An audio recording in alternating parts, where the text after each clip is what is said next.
Dee, dee, dee, dee, dee. Inspiration is a funny thing, isn't it? One moment you feel you've got it, you feel all fired up, and the next minute or the next day you can be out, go out to your studio and you can be there and you can think, where did it all go? What happened? Well, truth is, the inspiration is still there, it's still flowing. Thing is, we just got to tap into it, haven't we? So, anyhow,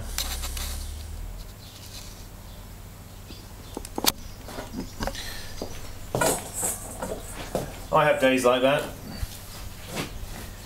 Come out here into the studio, I sort of stand here and I look around and I think, phew.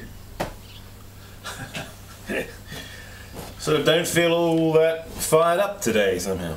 Well,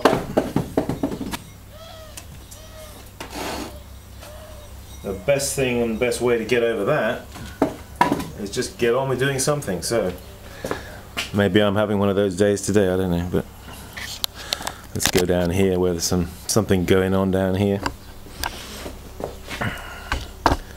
So here we are. I'm here at the end of the table. I've got some iron oxide there, I've got some cobalt, I've got a vase here. It's waiting for something. So actually this particular vase, I was pleased with it from the shape and everything point of view, but when it came out of the kiln, it had a bit blown out the side there, and I just don't know if you can see that there, had a sort of a patch. There was obviously a bit of lime or something in the clay body, and it had lifted and blown off a hole, so I didn't know what to do with it. So I thought, well, we'll just stick a hole in it and it can become a table lamp base. I've just put a white glaze over it, and incidentally, if you've applied a glaze to a pot, some finger marks and things, you can either go over them just with a brush, just put a little bit of glaze there, or with the tip of your finger, just dip it into the glaze bucket and then just drop a little bit there where it needs it. And then when it's dry, you can just lightly rub it like that. Alright. Now there are other marks that we have more of a pour mark like that, yeah, I think in this case actually I'm just going to go over that. Sometimes I like to leave them a bit, you know, not get too fussed. Bear in mind though, if you're going to really rubbing over the pot, if you're going to think of decorating it with pigments or anything, you will have made the surface not very receptive to the pigment if you've roughed it up. So you just have to bear that in mind. I've just banded on a line here on the top. I'm now banding on a finer line with some cobalt. As you've heard me speak before, not just plain cobalt, because plain cobalt is a bit of a stab in the eyeball, isn't it? A little bit too violent, so we like to tone it down with a little bit of that some iron oxide and some manganese dioxide. Somebody asked me or said to me the other day, well, I don't think it was in one of the comments, they asked if they asked me, wasn't manganese dioxide poisonous?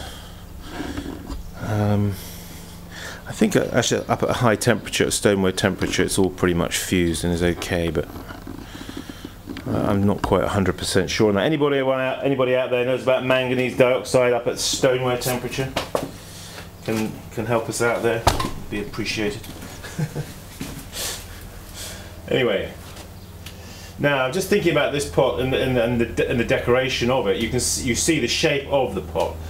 certain shapes lend themselves very well to having lines banded on them, and in this case I'm going to band a line because there's a natural breaking point there on the corner where this angle meets that angle, and that's naturally a place where you can band on a line. Okay, so look out for those natural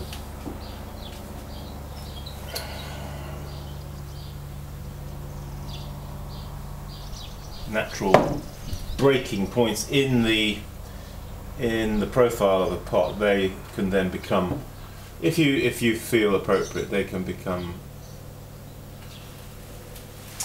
places where you could band on a line. Now, also, I would think about banding on a line lower down here on the belly, although there isn't as such a distinct break in the form or line of the pot. Nevertheless, I'm going to create a feeling of, by putting a line there.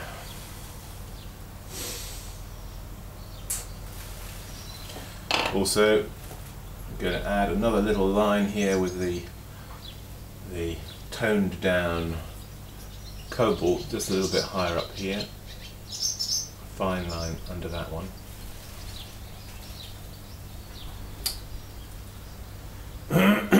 Now I'm just thinking about this pot. Many people say, oh, we love watching you doing the decorations and everything, but we would like to see the finished pot.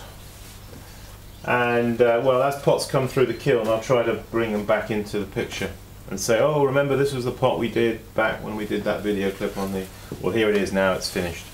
I do that, you know, from time to time. Try to show you the whole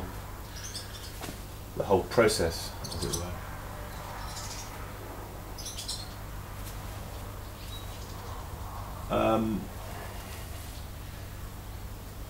As I say, we're going to turn this into a lamp base because I've drilled a hole through now for the flex and the cable, and what I'll probably do is just put a decoration on one side of this pot.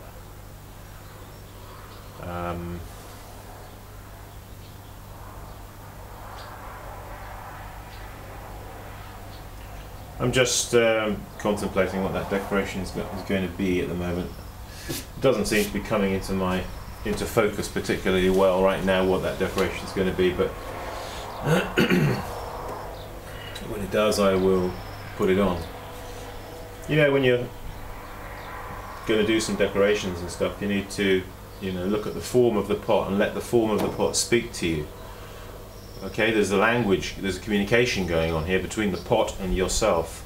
So it may be as you look at the pot and you're thinking, oh, you know, sometimes we're in too much of a hurry. You know, we've got the pot, we've got to do decoration, we've got to do it now. You know, we've got to quickly. You know, we've got to get it in the kiln, and you know, you can become under pressure, can't you? And you come up with some sort of decoration that's a sort of half-baked thing, which really maybe wasn't such a good idea, you know, and perhaps a little bit more time is needed. So there is this sort of communication that's going on between the pot and oneself, and I think one has to be receptive to that and not be in too much of a hurry. Otherwise, you won't receive it. You won't pick it up. You know. That's the way I look at it, anyway.